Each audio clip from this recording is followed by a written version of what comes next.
দেখেন, পিতা ও পুত্রের যদি অঙ্কগুলা দেওয়া থাকে তাহলে এগুলো আমরা কিভাবে শর্ট টেকনিকে করব সেটাই আজকে আপনাদের দেখাবো।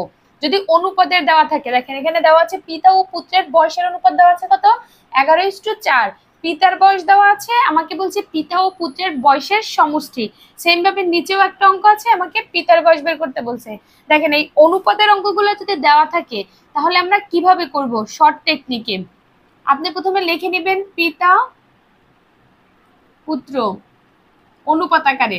এখন দেখেন আমার পিতার দেওয়া আছে কত, 11, আর পুত্রের দেওয়া আছে 4। তাহলে এইটা আমরা লিখে নিলাম। এখন আমার এখানে বয়স দেওয়া আছে কার, পিতার বয়স, আমরা সোজাসুজি পিতার বয়সটা লিখে নিলাম। এখন একটা জিনিস খেয়াল করবেন, এইখানে 11-র সাথে কত গুণ করলে আমার 4 হয়, 44 হবে। তাহলে তাহলেই কিন্তু হয়ে যাবে 4 দিয়ে যদি আমরা গুণ করি, 4 11 44। এইখানে আমার পুত্রের বয়সটা জানা নাই। এখন আমরা কি করব, এইটাকে যত দ্বারা গুণ করছি সেম ভাবে এই সংখ্যাটাকে তত দ্বারা গুণ করলে আমার পুত্রের বয়স চলে আসবে। 4 দিয়ে গুণ করলে কত হয়, 4 4 16। এইখানে আপনারা শুধু এইটুকুই মনে থাকবে, যখন যারটা দেওয়া থাকবে, ধরেন অনেক সময় পিতার আপনার বয়স দেওয়া থাকবে না, এখানে পুত্রেরটা দেওয়া থাকবে, তখন ওরকম গুণ করে যেটা আসে সেম সংখ্যা দিয়ে এইখানেও গুণ করবেন। এখন দেখেন আমাকে কি বলছে, পিতা ও পুত্রের বয়সের সমষ্টি বের করতে। তাহলে দুইটাকে যোগ করে দেন। পিতার বয়স দেওয়া আছে 44 বছর, পুত্রেরটা পেলাম 16, দুইটা যোগ করলে কত হয়, 60। তার মানে পিতা ও পুত্রের বয়সের সমষ্টি কত হবে, 60 বছর। দেখেন এই অঙ্কগুলো কত সহজেই আমরা করে ফেলতে পারছি। কিন্তু আমরা যদি রিটার্নে করি তাহলে কিন্তু এরকম না। রিটার্নে করতে গেলে কিন্তু আমাদের মিনিমাম অনেকটা সময়ও লাগবে আর অনেক বড় হবে।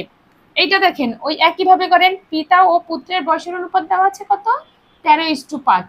আমার পুত্রের বয়স দেওয়া আছে 15 বছর, পিতার বয়স কত বের করতে বলছে। সেম ভাবে আমরা ওইরকমই করব, পিতা পুত্র, পিতার আর পুত্রের বয়সের দেওয়া আছে অনুপাত 13:5। এখন দেখেন এখানে পুত্রের বয়স দেওয়া আছে, আমার কিন্তু পিতারটা দেওয়া নাই। তাহলে আমরা পুত্রের বয়সের সোজাসুজি লিখি 15 বছর, লিখলাম। এখন 5-এর সাথে কত গুণ করলে আমার 15 হয়, 5-এর সাথে আমি যদি 3 গুণ করি তাহলে কিন্তু 3 5 15, তখন কিন্তু আমার এই 15 আসে। সেম ভাবে আমরা এইখানেও 3 দ্বারা গুণ করব, 3 13 39। তাহলে আমার এখন পিতার বর্তমান বয়স হবে কত, 39 বছর। যদি তারপর আমাকে আবার পিতা ও পুত্রের বয়সের সমষ্টি বের করতে বলতো তাহলে কি আমরা এই দুইটা যোগ করে দিতাম। খুব সহজেই কিন্তু আপনার এই অনুপাতের অঙ্কগুলা এরকম করে করতে পারেন।